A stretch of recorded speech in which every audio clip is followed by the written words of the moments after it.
Voorzitter, vriende, ons het aan die einde van die congres gekom en ek dink ons is allemaal baie dankbaar vir die mense wat die reëlings getrek het vir die congres, sodat ons allemaal hier gelukkig by mekaar kon wees. Ek dink ons is ook allemaal instemmend dat die pyl van die besprekings vandag veral was baie hoog. Enige partij kan trots wees as dit die gehalte van sy debat is.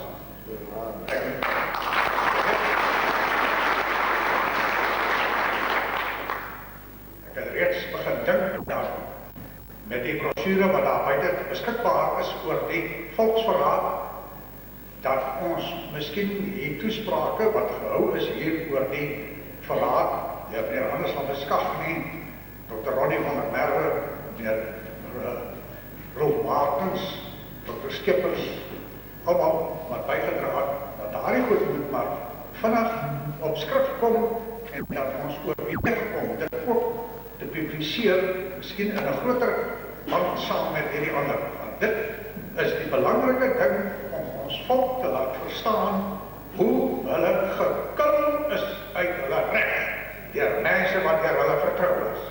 Ons moet besef, ons is in 'n nuwe fase van die politiek. Ons het nou wel te doen met die ANC wat sedert 1994 bevind is, maar jy sal besef dat van 1994 af het die klem verskuif waar dit gegaan het tot 94 om die bevind in Suid-Afrika aan die in te kry, is sedert die ANC besig met 'n voortgesette oorlog teen die Afrikaner. Dit is net 'n ander vorm van die terroristeoorlog. Die vorige oorlog het gegaan om die Afrikaner se politieke mag te breek. Nou gaan dit om die Afrikaner se gees te breek. Dit is die aanslag waarmee ons te doen het. Die aanslag op ons taal, op ons geskiedenis, ons onderwys, op die landbou, die plaasgrond, die staatsdiens, die veiligheidsmacht. Dis alles deel van die nuwe terroristeoorlog teen die Afrikaner. Maar die verwarrende ding is, toe hulle geveg het van buiten, was hulle 'n geïdentifiseerde vyand. Nou kom hulle uit die voorwendsel van versoening. En dan is nie 'n vyand. Dit is die grootste verwarringsfaktor in ons politiek en in die Afrikaner lewe. Ek het al van tevore gesê, jy weet die anti-apartheid movement wat sy tuiste in Londen gehad het, kon maar net sowel die anti-Afrikaner movement gewees het. Want dit is eintlik waarom dit gaan.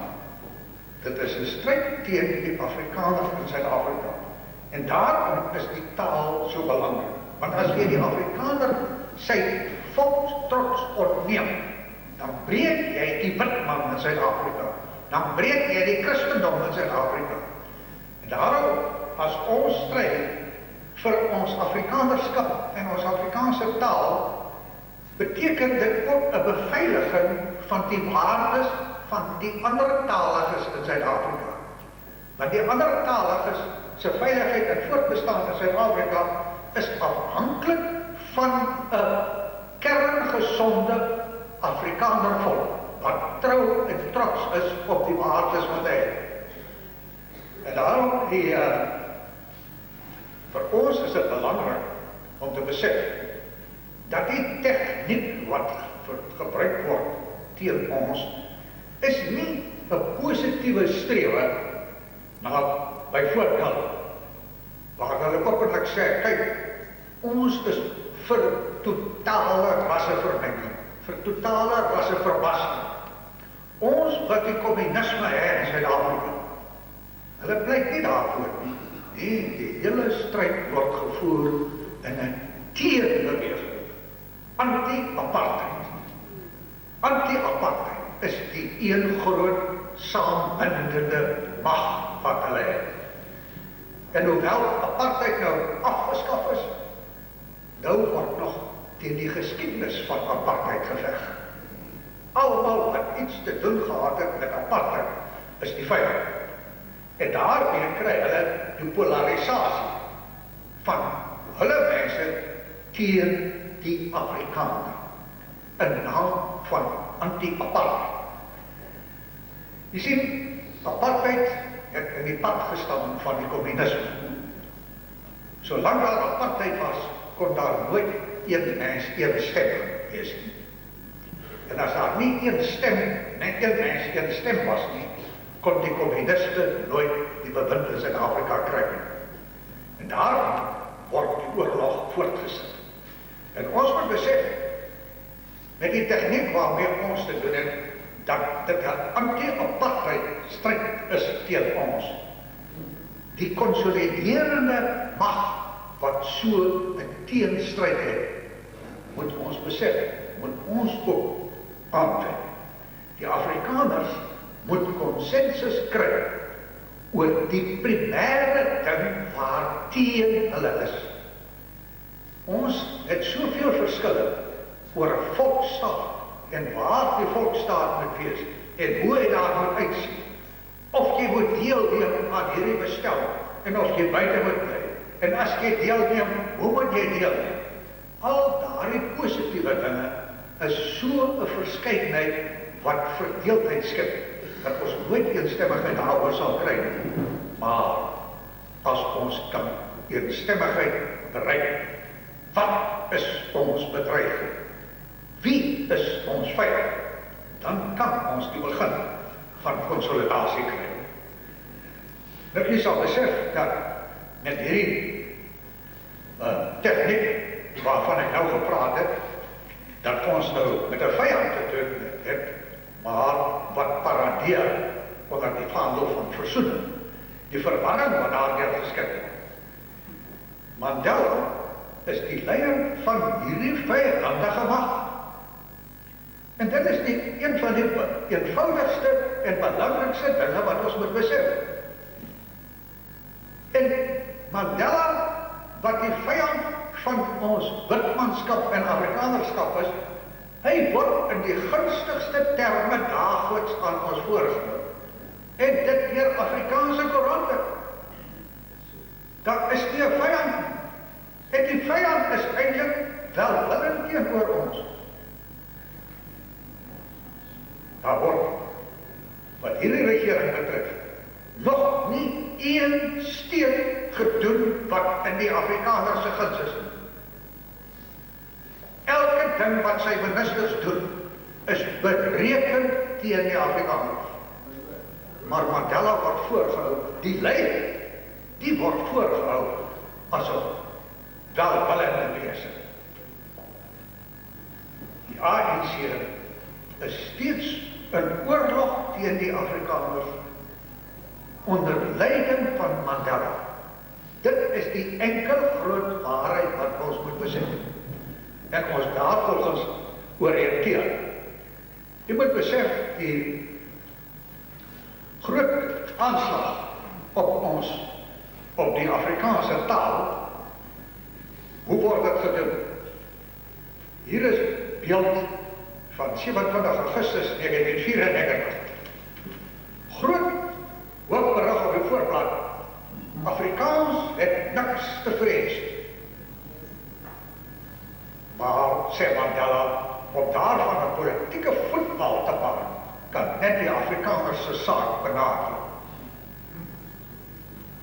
Ons mag nie Afrikaans in die politiek bring. Hy word gerapporteer, hy sê, ons taak is om daardie onregverdigheid van die verlede teen Engels en die ander tale ook in ag te neem. Afrikaans soort onregting word glad nie eers genoem nie. Hy sê president Mandela het gesê, een van die grootste tragedies in Suid-Afrika se geskiedenis is dat Afrikaners wat self so baie gelei het in die stryd om bevryding, hulle mede-Afrikaners, hulle mede-Suid-Afrikaners vergys het onder apartheid. En nou moet jy hoor, apartheid was nie net ondersteun deur blanke politici nie, maar ook deur kulturele, onderwys en selfgodsdienstige organisasies. Hierdie organisasies het nou 'n plig om onomwonde aan hulle mense te sê dat apartheid fundamenteel verkeerd en sondig is. Dit word vir die Afrikaners by 'n geleentheid wat die Pretoria se stadsraad vir hom gereël het. Waar hy Afrikaners toespreek, is dit wat hy vir hulle sê. Maar terselfdertyd gee hy 'n versekering, Afrikaans het niks te vrees nie. En dan is dit wat in die land aan die gang is.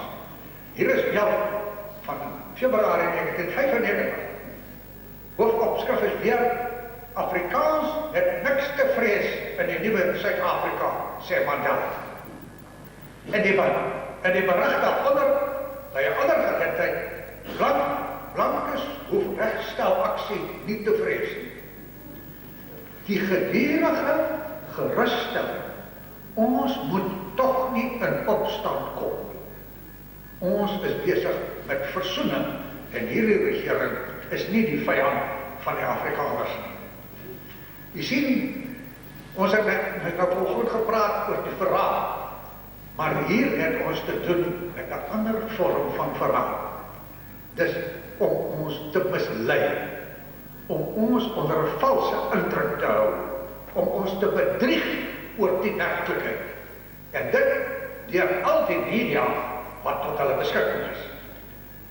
Jy sal besef dat die ANC met al hierdie vroupraatjies van hom, het ek vir julle gesê, is nog steeds besig met 'n totale oorlog teen die Afrikaner volk.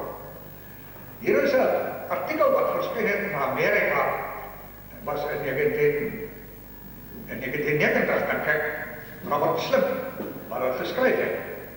Hy sê, from about 1960 through 1968, the communist radio broadcast being to South Africa and Leipzig, Prague, Moscow, continually emphasized that the Boer government and their racist Afrikaans language were the oppressors of the black majority and would have to be destroyed.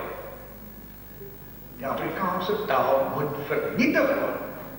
Hy sê, these broadcasts in English as well as various tribal languages urge the blacks in schools and at work not to speak Afrikaans and also refuse to be taught in the Afrikaans language. One of their commentators boasted that there will be no room for Afrikaners in the new design. Jy sien, dit is 'n naakte vyandskap teen die Afrikaner volk en sy taal. En ons word wysgemaak dat Afrikaans hoef nie met niks te vrees nie, sê Mandela. So, as ons tot grepe wil kom met die werklikheid in Suid-Afrika, sal ons moet besef, wat is dit waarmee ons te doen? Ons is steeds in 'n terroristeoorlog wat net op 'n ander manier geveg word. En die verwarringsfaktor is dat ons word vertel, daar is nie oorlog nie, ons is besig, ons het klaar vrede gemaak, ons is nou net besig met die versoening. Jy weet maar, die Engelse oorlog, en Jan Smuts en Louis Botha die beleid van konsiliasie gehad. Nou konsiliasie is maar net 'n ander woord vir versoening. Net soos daai oorlog moes ons versoen met die vyand. En nou is nou, maar daardie tyd was die oorlog nie so aktief voortgesit teen die Afrikaners as wat nou die geval is. Dus, vriende, die vorm van hierdie stryd om in 'n oorlog betrokke te wees is in die eerste plek nodig dat jy besluit wie en wat is die vyand. As jy dit besluit het, moet jy kies of althans besluit wat is sy metodes. dan kan jy begin terugveg. En dit is vir ons so belangrik. En een van die belangrikste instrumente waarmee hulle die Afrikaner vandag beveg, is die Tutu-kommissie. Die kommissie wat voorgee om ter wille van die waarheid en versoening daar te wees, en wat net 'n forum is waarop die Afrikaner in die beskuldigde bank voor die wêreld geplaas kan word in vernederende term. Die meeste van die veiligheidsmagte was Afrikaners. En hulle was in 'n oorlog wat nie deur hulle begin is nie. Die oorlog is deur die kommuniste en die terroriste begin. En nou word wys gemaak, daardie mense wat hulle lank beskerm het in 'n oorlog, hulle is die misdadigers. En die terroriste wat die oorlog begin het, hulle is die regverdiges. Hulle kan 'n oordeel uitspreek oor die mense wat hulle land verdedig. Besef u hoe word die toestand omgekeer in Suid-Afrika om die Afrikaner gedurig op die verdediging te hou. Ons moet pacifisties wees. Ons moet nie in opstand kom teen die onreg nie. Ons moet met 'n gevoel van verslagendheid, van defaitisme in die land bestaan, eintlik verskoning vra dat ons is wat ons is. Verskoning vra vir wat ons gedoen het in die verlede. Om ons volk te ontwapen terwyl die oorlog teen ons voortgesit word. Hierdie Tutu-kommissie is een van die aktiewe instrumente waarmee hulle ons daagliks beveg. Mens kan maar net vir jouself vra, as rasseerkenning van rasseverskille so verkeerd is, waarom is daar nooit in die voormalige Rhodesië 'n waarheidskommissie aangestel? Daar was net so rasseonderskeid getref as hier in Suid-Afrika. Hulle het dit nie apartheid genoem, maar dit was 'n stelsel wat gebaseer was op erkenning van onderskeid tussen blank en nie blank. Maar omdat dit Engels is, wat daar die mag gehad het. Daarom is dit nie nodig. Hier waar Afrikaners die mag gehad het, word dit gebruik om die Afrikaners te beveg in die voortgezette oorlog wat hulle teen ons voer. Jy moet besef, ek dink as daar een ding is in Suid-Afrika vandag wat 'n soort sambindende mag het onder die Afrikaners, dan is dit die wrevel teen hierdie Tutu-kommissie. Oor die hele politieke spektrum by die blankes is daar 'n wrevel en 'n weerstand teen hierdie Tutu-kommissie. En dit is een van die dinge wat goed moontlik 'n konsoliderende mag kan word onder Afrikaners oor politieke grense.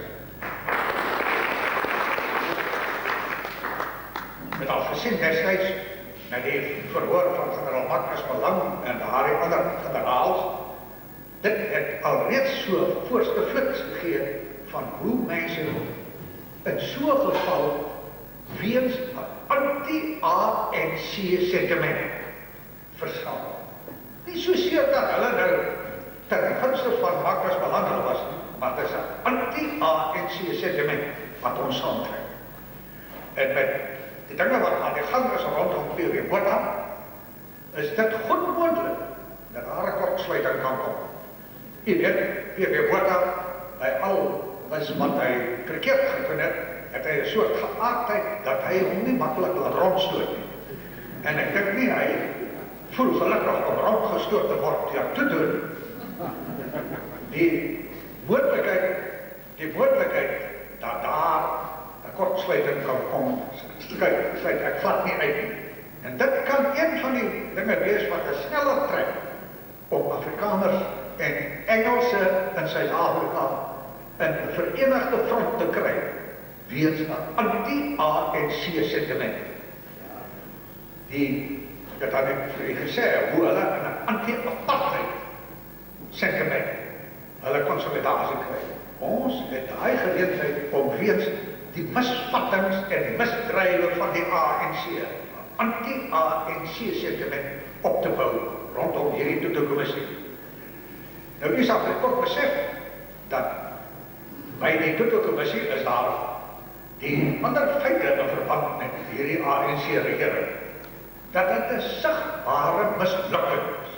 Die mense, by watter ander deugde hulle nou ook al mag hê, is net nie in staat om 'n land te regeer. Die hele Afrika is 'n aanskouingsles van hoe swartes net nie 'n land kan regeer. Waarom sal dit anders wees in Suid-Afrika? Die ekonomiese toestand is gister ook vir u geskets, paar trekke van meneer Willie Barret. Maar u moet weet, weens die misdaad en die swak ekonomie, is daar geen politieke vertroue in hierdie regering nie. En solank as daar politieke vertroue ontbreek, kan daar geen ekonomiese stabiliteit en voorspoed kom. Dis die belemmerende factor.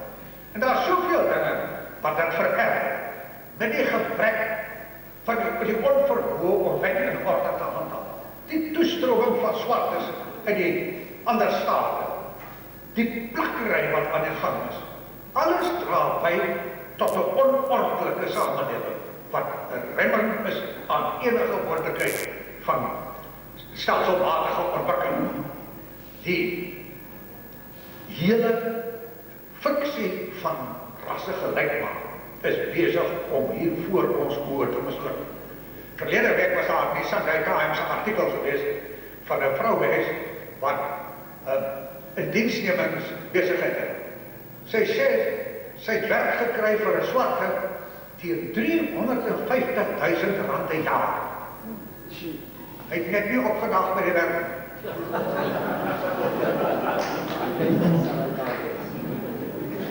Sy sê, ander een het sy werk gekry teen R400.000 'n jaar. Hy het die dag voor die tyd laat gee. Nee, hy stel nie belang in die werk. Sy sê, dit lyk asof daar 'n kultuur van nie opdag ontwikkeling. En sy sê, die mening raak nou alweer gevestig dat die swartes is nie bevoeg nie. En die mense val terug op blankes. Dit is 'n swart vrou.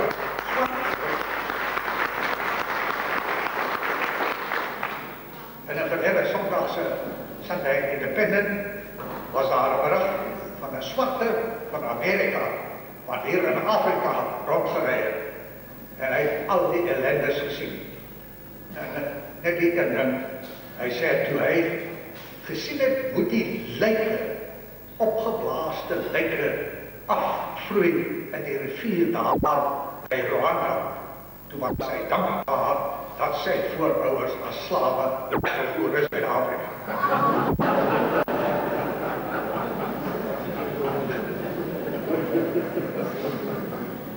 U sien, dis werklik en ons moet nie vir ons blind staan teen die blote feit dat 'n swart massa by 'n stem is die jou hele pad versper.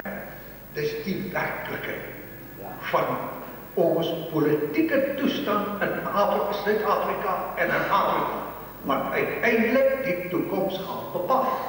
Nie hierdie fiktiewe dinge nie. Een van die dinge wat bepalend gaan werk in Suid-Afrika, is dat nou dat die oorlog teen apartheid nou afgehandel is, nou begin die botsings weer tussen die verskillende etniese groepe. Hier in die noordelike provinsie het hulle geskryf onlangs, toe daar 'n verkiesing was, hulle sê dit was 'n bloed etniese verkiesing. Die Vendas het een kant gestem en die Paddies aan die ander. As geen algemene volksgevoel. Selfs in die Transkei met die tempos wat eintlik die oorwag daar vorm. Mandela is 'n tempo, Mbeki is 'n tempo, Kolomisa is 'n tempo, Winnie Mandela is 'n tempo. Was Mandela verplig om Stella Sigao aan te stel as 'n minister om die pondos ook 'n bietjie tevrede te stel. Want die botsing tussen die pondos en die tempos lê net hier onder die oppervlakte. moet aanneem, die oorlog tussen die Khoisas en die Zulus sal nooit verbygaan. Dit het al begin voor Jan van Riebeeck. En u moet nie dink dat hierdie storie van 'n reënboognasie gaan daai oorlog tot einde bring. Dis die werklikhede waarmee ons te doen het.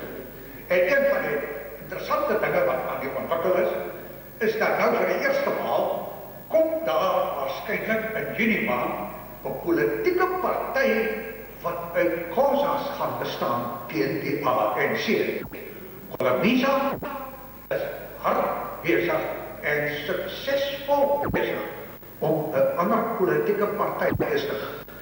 En sy grootste steun lê in die Transkei, wat ook die magsbasis van die ANC was.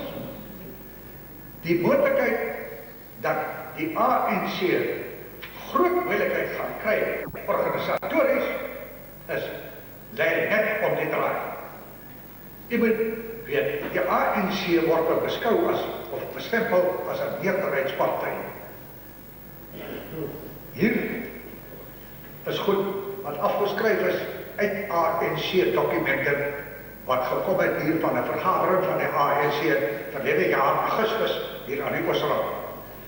Daar het een van die sprekers gesê, en ek wil nie naam genoem, maar ek dink hy was Mandela self. Hy sê, hy siek and suck for the slanderous, malicious gossip, character assassination, backstabbing, ugly rumor mongering in the top order of the ANC.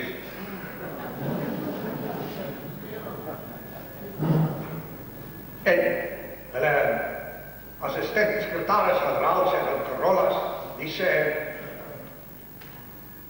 we recruited more than 1 million members before 1994 and failed to sustain them.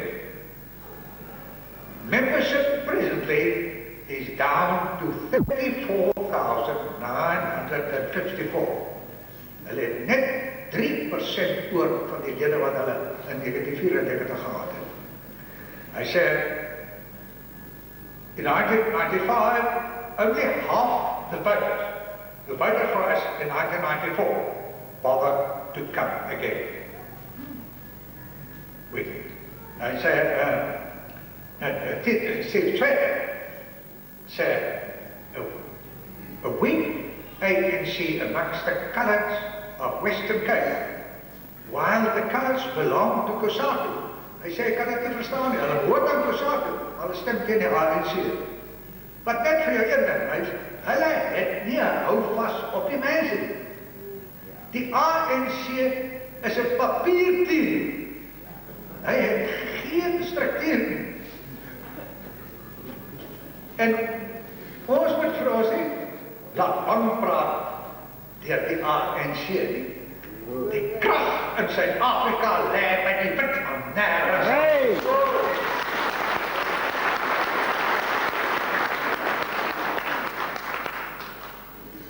Ons laat ons magteloos praat, omdat ons mense dink in terme van verkiesings. Jy moet besef, ons het gewoond geraak aan verkiesings, maar 'n politieke party het eenmaal in 5 jaar deelgeneem aan 'n verkiesing. Die ANC het nooit deelgeneem aan 'n verkiesing nie, maar hy was 'n politieke party. En hy het aangehou om sy strewe te bevorder. 'n Politieke party hoef nie deel te neem aan 'n verkiesing nie. In die 5 jaar tussen verkiesings het elke party nie gesit en gemaak of hy nou magteloos is nie. Hy het aangegaan om mense te oorreed en te oortuig tot die regte standpunt. Dis presies al wat ons hoef te doen. En al hoe meer word die getuienis in ons guns so oorweldig dat ons met al groter vrymoedigheid ons saak kan stel. Die hele mislukking van hierdie bestel. Ons moet besef, om aan verkiesings deel te neem in Suid-Afrika op die huidige oomblik is 'n oefening in futiliteit. Al wat jy doen, jy gee die indruk dat jy erken hierdie bose, bedrogvolle stelsel wat op ons afgedruk is. En jy neem deel om die ANC die geleentheid te gee om die Afrikaner en die witman vernederend te verslaan voor die wêreld. Dis al wat jy kan doen. Waarom deur net jou as so iets? Ons moet besef, ons is na 'n oorlog waarin ons mag verloor. Jy weet, na die Tweede Wêreldoorlog, tydens die Tweede Wêreldoorlog, toe Frankryk oorrompel is deur die Duitsers, was daar die weerstandsbeweging. In Holland was daar die weerstandsbeweging. Jy het die collaborateurs gekry, wat saamgewerk het met die vyand, maar dan die ander gekry, die weerstandsbeweging. Dit is presies ons posisie. Ons is in verzet. Ons is in protes. En daar is net een soort instrument waardeur ons protes en ons verzet kan tot uiting bring. Dit is die politieke party. Daar is nie vandag geleentheid om soos voor 1994 te praat dat die enigste weg is die oorlog nie. Vandag is dit uitgesluit. Ons is nie in staat daartoe nie. En as ons vandag so tot geweld sou oorgaan, sal die wêreld byna vir ons lag om te sê, julle het die geleentheid gehad om hierdie dinge te verhoed. Julle het niks gedoen nie. Nou het julle klaar gestem daarvoor. En nou wil julle oorlog maak. Daardie opsie is voorlopig heeltemal uit. Nou wat bly oor? Ons moet besef, as ons vorentoe paraat wil kom, as ons weer weerbaar wil wees om ons volkstrots te herwin, dan is dit die gees van verzet wat moet pos, wat het moet versterk. En dit is die taak van die politieke party by uitstek. Kerke kan dit ook, kan bydra. Kultuurorganisasies kan bydra. Vakbonde kan bydra. Maar daar is net een instrument wat in die openbaar as 'n vyand van hierdie regering kan optree. Dit is die politieke party. En as ons daar die energie insit, dan is dit die instrument waarmee ons die meeste skade aan die vyand kan doen. En as jy nou politieke partye is in Suid-Afrika, is die keuse, gaan jy in hierdie bestel, soos wat die nasionale party ingegaan het, en maak 'n bespotting van jouself, of gaan jy in soos Constant Viljoen met die verskoning, ek gaan in om weer uit te kom. En hy was nog skaars in, nou is hy alweer uit met sy volksraad. Net 'n bespotting gemaakt van die Afrikaanse politiek. Daar is net een suiwer manier om te veg. Bly buite in vyandskap teen jou vyand. Jy gaan nie in een of ander gekompromiteerde houding.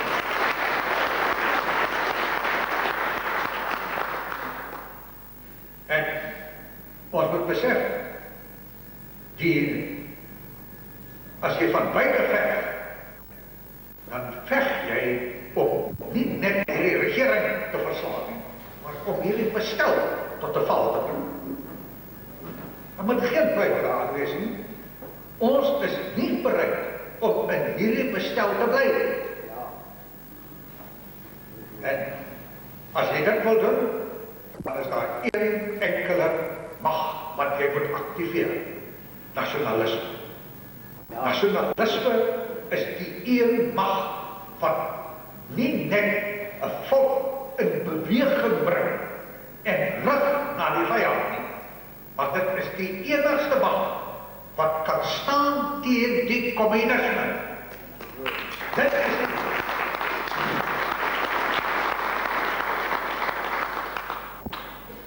en uiteindelik sal die botsing in Suid-Afrika wees tussen nasionalisme en kommunisme. Al hierdie tussengoed sal weggegee word. Want dit is die basiese stryd waarmee ons te doen het. En daarom is die stryd om ons taal so belangrik. Dis ons hoogste onderskeiding. En dit is die een ding wat ons saamtrek oor ander verskille. Of ons, hoe verdeeld ons nou ook al is op allerlei gebiede, ons is nog Afrikaners. ook selfs die liberaliste wat geheg is aan hulle taal. Dit moet ons nooit uit die oog verloor. En as ons volkstrots wil hê om weerbaar te wees, dan moet ons trots wees op ons geskiedenis. Dan moet ons nie laat skaam praat vir apartheid, skaam praat vir Dr. Hendrik Verwoerd nie. Dan moet ons trots wees op wat ons is en wat ons het. En dit is die nasionalisme wat dit vir jou kan gee. En hoe daar ook al vandag vir ons probeer word om ons af te skrik, deur jou 'n rasist te noem, rasseverskil bly nog die basiese verdelingsfaktor in menslike samelewings. Dis die sigbare, herkenbare verskil wat tussen mense is. En dit lê die grondslag ook vir nasionalisme. As ons rasseverskille moet uitwis uit Suid-Afrika, kan daar geen Afrikaner nasionalisme wees. Dis die eenvoudige resep wat hulle op ons wil toepas. Ons mag nie, ons moet nou Afrikaanses wees. Ons moet nou buite die kleurgrens van die Afrikaners, moet daar ook mense ingetrek word, wat nooit deel was van ons geskiedenis nie, wat nooit ons sentimente en ons waardes kan deel nie.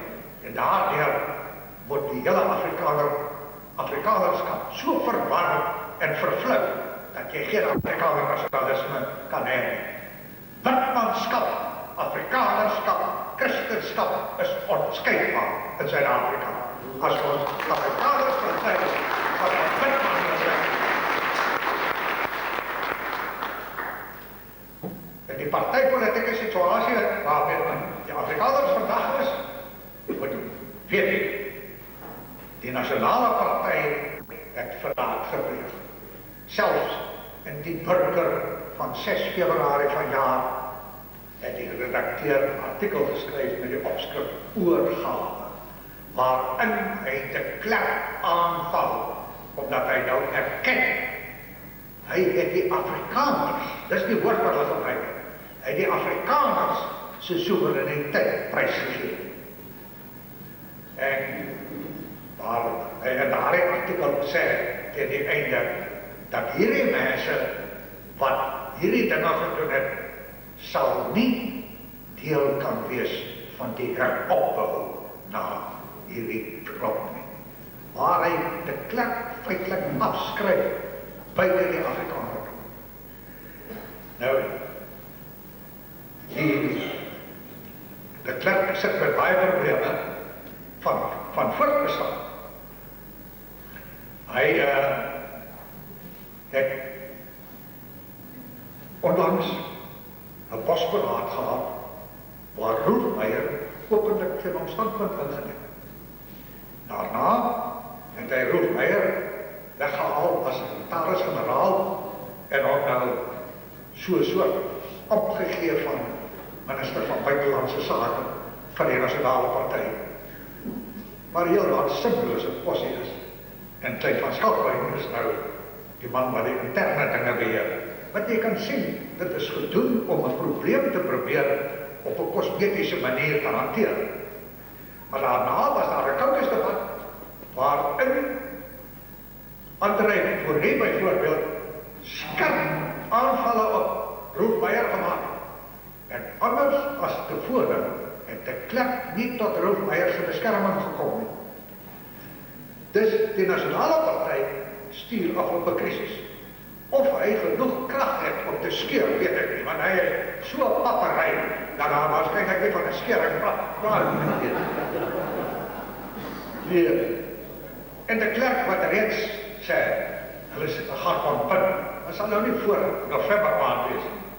Ek het al gesê, die Nasionale Party sê, hy gaan ontbind. Hy is lang al aan die ontbind. Dis nog net die karkas wat verwyder word. Hulle vertel dat die dag dat de Klerk ontvoer is en hulle eis R1 miljoen. En as dit nie betaal word nie, laat hulle hom weer los.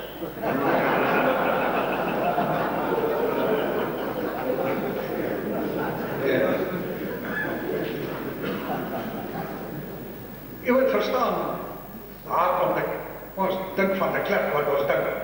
Hier is die staat by 1990. Mandela calls on whites to back him. Just son said, ANC Deputy President Nelson Mandela has urged whites to support President de Klerk. Hy is die ANC se man. Hy was tot 1994 was hy die ANC se man. Nou gooi hulle al weg, soos wat sy verdiende loon is. Maar terwyl hy die ANC se man was, skryf heel onder opskrif, de Britte dra de Klerk hulle held op die hande. Dis die man. 'n verleier van die Afrikaner volk, so groot soos wat ons ooit kon gehad het. Maar na 1990 was de Klerk nie meer 'n verleier nie, hy was 'n vyand. Ons het geweet hy's 'n vyand. 'n vyand kan jou nie verraai. Die verraad daarna het gekom uit 'n sogenaamde regsgeleerde. Dit het 'n ommeswaai gekom waarmee hulle ons mense bekruip. En die Vryheidsfront, jy weet hoe tyd gelede, dat word nou skynbaar nie meer gereeld gedoen nie, maar 'n tyd gelede as wat Jung in die parlement gepraat het en die ANC vir hom geskreeu, Viva! En hulle oor mekaar geval om te gaan gelukwees. So ingekruip by die ANC was hy. Ek dink hy het self 'n bietjie geskrik daarvoor. Maar vir Jung se party is net so 'n spanning, die hele volksstaat idee, wat hy vir u vertel het, hy gaan 'n volksstaat kry deur onderhandeling met die ANC. Die onderhandelings is verby, grondwet is geskryf, die grense is getrek, daar's geen volksstaat nie. Selfs die volksstaat raai, wat so los, ek is amper 'n spoorweg, trolletjie wat hulle agter aan die Soutstryd gehak het, die wil hulle ook nog al afhak. Dis verby. En verlede week het die koerant berig dat Viljoen en Dries Brouwer en Tini Groenewald hou 'n geheime beraad met die ANC. Blykbaar om die ANC een of ander guns te vra van hoe op aarde hulle nog sal kan voortbestaan. Maar jy moet besef, die Vryheidsfront is 'n opportunistiese borreltjie van mense wat net positiesoekers is en verraaiers is. Dis al waar hy bestaan. En daar's geen werklike geestelike dryfkrag by daai mense nie. Daar's geen hartstog en oortuiging by hulle nie. Hulle sal sommer net verdwyn. Daar's geen vaste struktuur nie. En met die verdeeldheid wat daar is, by hulle oor waar die volksstaat moet wees en hoe die volksstaat daar moet uitsien, dink ek kan ons aanneem, sal die oorlewing van die Vryheidsfront net so beperk wees as die nasionale party se. Hy het geen geloofwaardigheid by die volk nie. Hy het net valse hoop en valse verwagtinge geskep, waarvan niks gekom het nie. Die KP, Ferdi Hartzenberg, het al begin praat van ontbinding. Hy laat my dink, hulle vertel van die man wat in 'n ernstige motorongeluk was. Hy het met baie letsels daar uitgekom. En toe die saak voor die hof, in die hof is, toe sê die regter vir hom, dit voel seker goed om te lewe. Hy sê, ek sal nie kan sê nie, ek was nog nooit dood nie.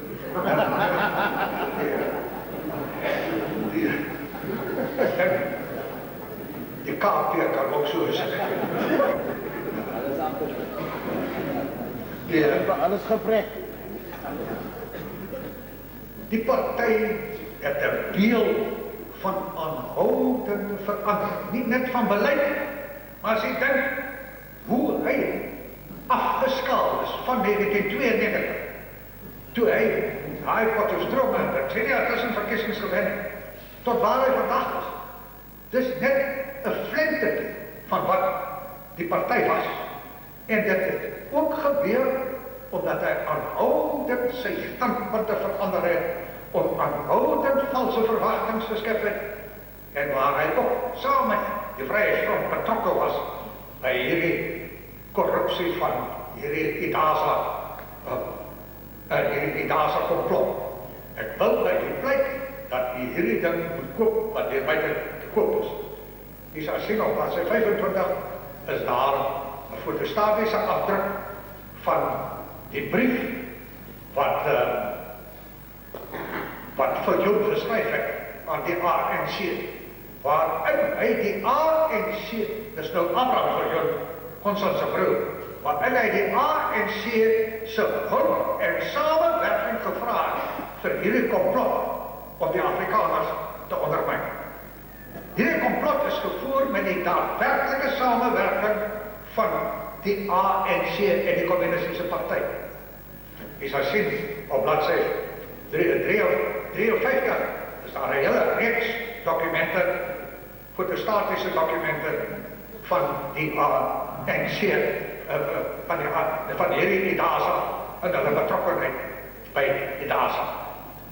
Dus vriende, jy moet aanneem, die politiek het uiters vloeibaar geword in Suid-Afrika.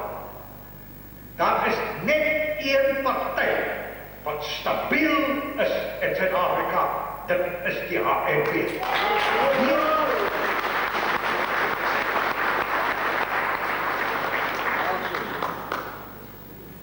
Van die ANC, deur die Nasionale Party, die Vryheidsfront en die KAP, moet ons verwag, gaan daar van jaar ernstige politieke verwikkelings kom.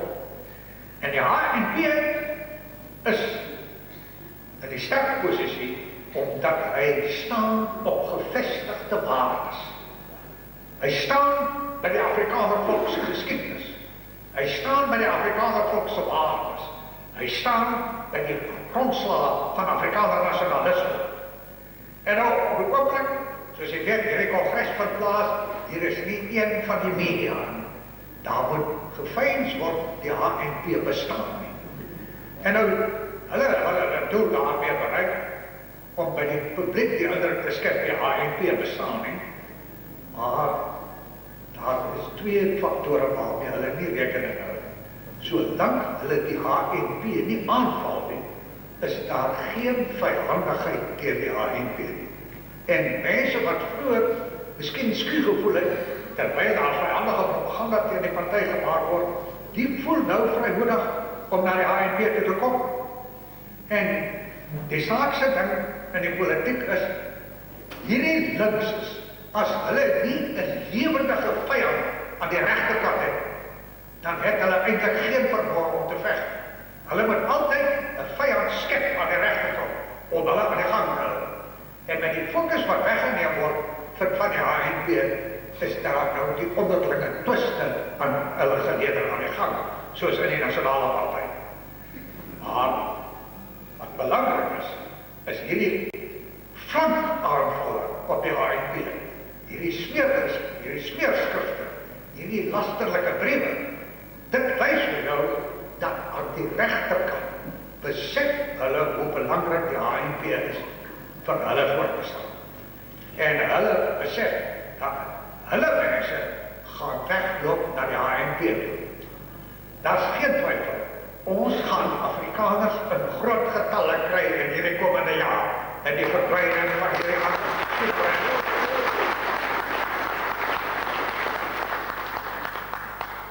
die uitdaging waarvoor ons staan, ons moet ons volk aanval. Ons is nog 'n oorlog van die ANC teen ons gevoer word. Die taal, die onderwys, die geskiedenis, die godsdienst. En dit is 'n uitwissingsoorlog. Jy moet aanneem, die Britse haat, die ou boerehaat, word voortgesit deur die ANC. Dis wat ons sal moet besef. En ons sal moet aanvaar dat die primêre oogmerk van die oorlog is teen Afrikaner nasionalisme. Daaroor gaan dit op ons taal en ons geskiedenis. Om die idee dat ons nie 'n vaderland het. Jy weet, die ANC sê, die land is ons land. En as daar mense mense wat sê, maar hoe mag julle dit sê?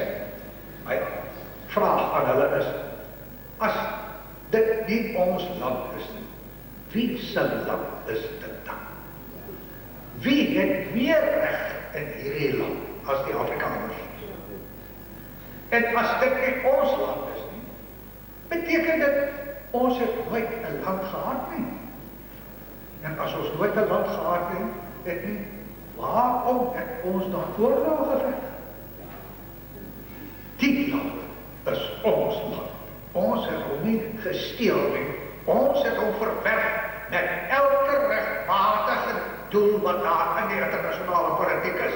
En hy is van ons geroof deur bedrog en verraad. Ons is bereid om vir die swaktes hulle tradisionele, hulle historiese gebiede te gee. Maar daar is 'n begrip, blank Suid-Afrika, wat internasionaal erkend was al die jare. En ons is nie bereid om daardie begrip weer in die doofpot te doen, net omdat hier 'n bedrog was om 'n swak meerderheidsregering in Suid-Afrika te stel.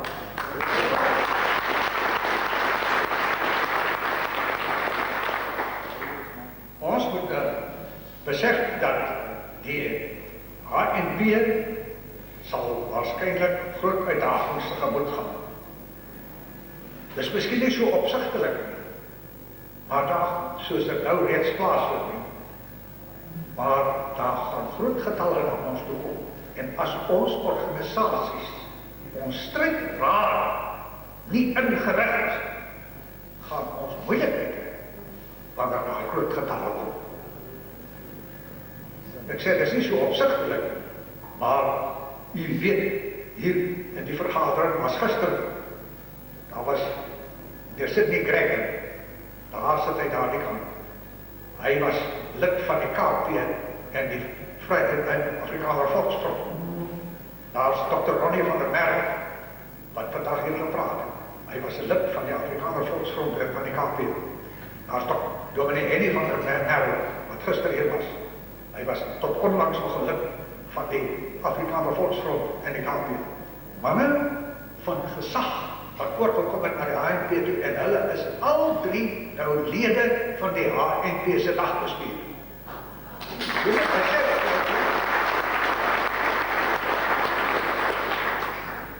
Wanneer sulke dinge gebeur, moet jy aanneem, dit verteenwoordig 'n tendens.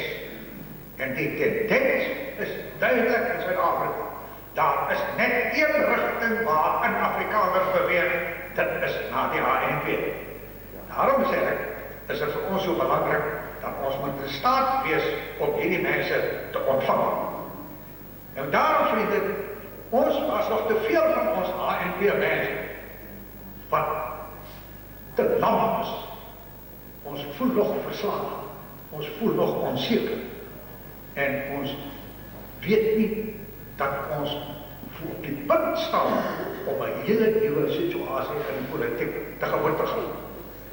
Vir die van ons wat nog stry teen 'n verslaaf, onthou net die een Bybelwoord, wat altyd vir enige mens en enige volk 'n bemoediging moet wees.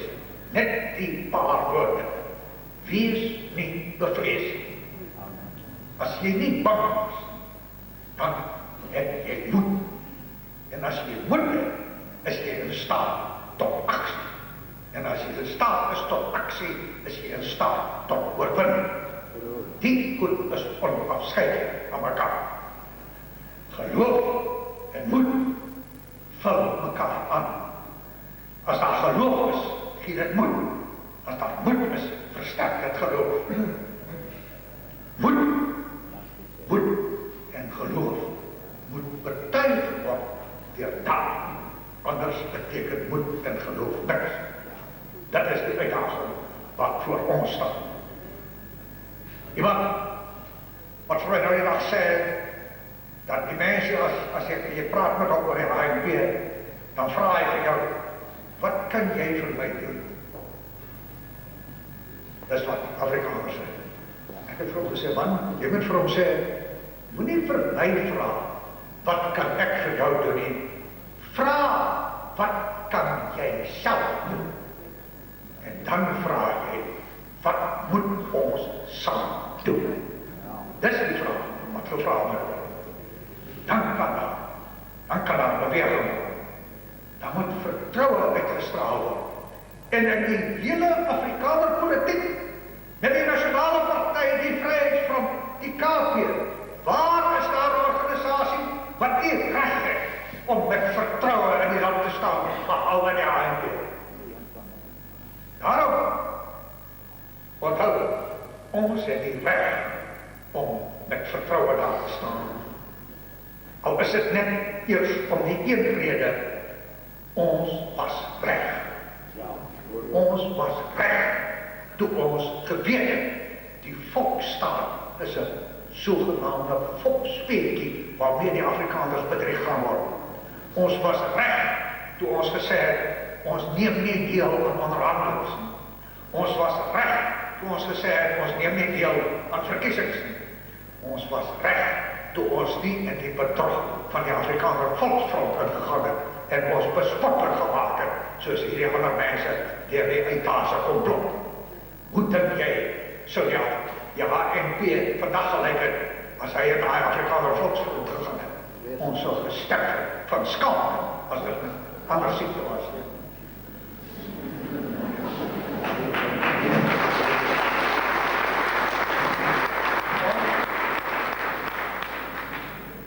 Ons het die reg om vertroue te hê, omdat ons oordeel reg was en die ander se oordeel verkeerd was. En ons kan vertroue hê omdat ons die mag van die geskiedenis agter ons het. En in ons eie tyd is die een groot getuienis oral in die wêreld, die opwelling van nasionalisme. Selfs die magtige Sowjetryk wat uitmekaar geruk is deur die opwelling van nasionalisme.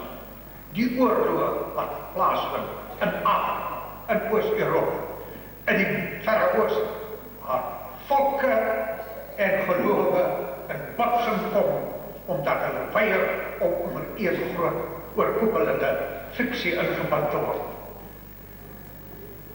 Hierdie toestand in Suid-Afrika moet u aanneem, ons veg nie net om onsself te handhaaf nie, maar om hierdie bestel tot 'n einde te bring. En hierdie bestel, hierdie konstitusionele bestel, sal in mekaar stort, net soos wat soortgelyke bestelle in die wêreld in mekaar gestort het. Dis die een sekerheid waarmee ons te doen het. En die sekerheid wat daarmee gepaard gaan, is dat wanneer so 'n konstitusionele bestel in mekaar stort, gaan dit gepaard met geweld. En as jy weerbaar wil wees teen die uitbreek van daai geweld, moet jy georganiseerd wees, sodat jy nie as bloedindividu daarteen blootstel nie. Daarnaast, ons weet dat gelykmaking van rasse druis in teen alle lewenswerklikheid. Die hardste en die onbreekbaarste lewenswet wat daar is soort. En niks kan daaraan verander. En soort, daardie wet gaan hierdie bestel uit mekaar uitroep. Ons moet besef dat in die taak wat voor ons lê, sal ons 'n verdieping moet kry in ons lewenswaarhede. Die lewenswaarheid van soort, die diep ingrif in ons wete dat swart en wit moet geskei word. Ons moet ons witmanskap handhaaf as die eerste vereiste vir 'n ordelikheid en 'n stabiliteit in Suid-Afrika. Ons moet ons nie laat bang praat vir ons witmanskap deur die beskuldiging van rasisme. En ons sal moet 'n verinniging hê van ons onderskeidingsbaarhede, ons volkskap, ons taal, ons geskiedenis. Ons sal weer, ons moet daarin verinnig. En ons sal ons versterking van ons vermoëns tot die stryd moet kry deur 'n gees van protes en verwerping en versit en weerstand teen hierdie bestel, teen die bedrog waarmee dit op ons afgedwing is, teen die verraad in ons eie geledere, laat ons 'n suiwering hê. Liewer as om te dink, ons moet vanaf groot getalle hê. Suiwering bring krag. Hoe suiwerder 'n kern is, hoe sterker is hy en hoe beter is hy in staat om te doen wat gedoen moet word en nie deur groot getalle gedoen kan word. Ons moet nie bang wees vir die kleine klank van getalle nie. Die getalle sal kom na die HNP. Maar as jy in so ernstige stryd soos wat ons is, in staat wil wees om die vyand te verstaan, moet daar sterk denkstruktuur wees. 'n suiwer beginselsbasis. En daar moet 'n organisatoriese sterk struktuur wees om die massas te kan hanteer en te rig. Dis die uitdaging waarvoor ons staan. En dit is nie 'n volgende geslag wat daarop gaan antwoord nie. Dit lê vir ons voor die deur. Ons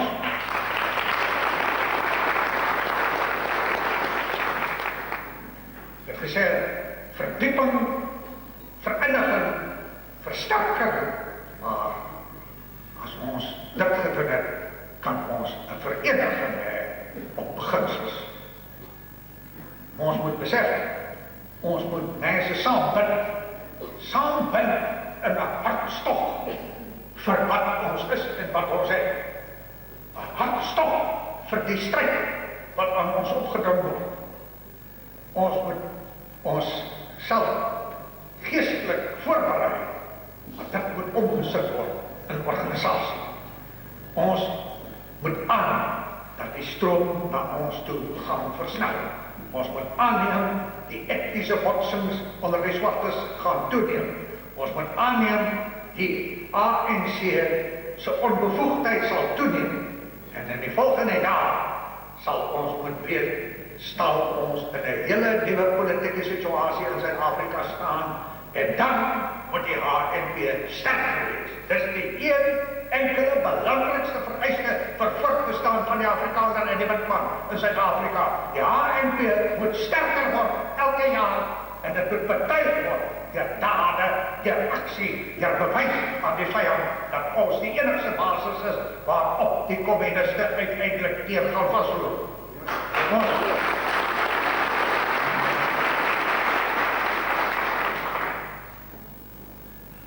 Vir Afrikaners het die geskiedenis nou gewys. Daar is net een party wat met die toekoms kan vertrou. Dit is die herstigte Nasionale Party van Suid-Afrika.